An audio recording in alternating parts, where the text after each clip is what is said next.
السلام علیکم ورحمۃ اللہ وبرکاتہ۔ محترم ناظرین، آج 18 جنوری 2022 بروز منگل کی بڑی اہم خبر آپ سے شیئر کرنے جا رہے ہیں۔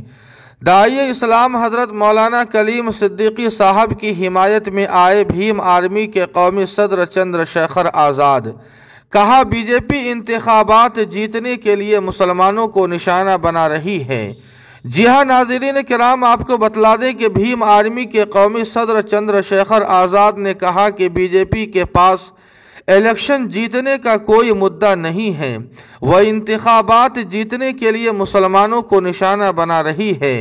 ریاست کو دوبارہ فساد کی زد میں آنے نہیں دیا جائے گا۔ ناظرین کرام، آپ کو بتلا دیں کہ قصبہ نانوتا میں دہلی یمنوتری قومی شاہراہ پر چندر شیکھر آزاد کا تھانہ بھون شاملی جاتے ہوئے کارکنوں نے پھولوں کا ہار پہنا کر شاندار استقبال کیا۔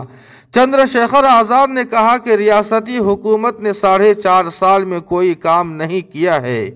بوکھلائی بی جے پی حکومت نے زبردستی مولانا کلیم صدیقی صاحب کو جیل بھیجنے کا کام کیا ہے، جس کے پیچھے سازش یہ ہے کہ مسلمان سڑک پر آئے اور پولیس کو حکومت کے کہنے پر گولی چلانے کا موقع مل جائے تاکہ ریاست کا ماحول خراب ہو جائے۔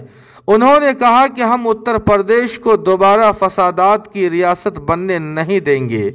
چندر شیکھر آزاد نے کہا کہ ایک بے گناہ شخص کو جیل بھیج دینا بہت بڑا جرم ہے، جس کے لیے ہم لڑیں گے۔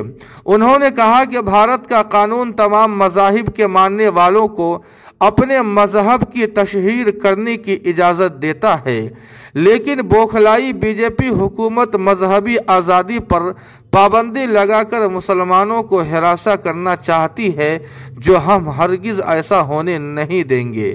ناظرین کرام، دعا فرمائے کہ اللہ پاک مولانا کلیم صدیقی صاحب دامت برکاتہم کو جلد از جلد رہائی نصیب فرمائے۔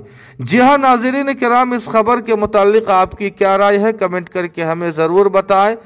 ویڈیو کو لائک اور شیئر کر دیں اور قاسمی جی کے کو سبسکرائب کرنا نہ بھولے۔ والسلام علیکم۔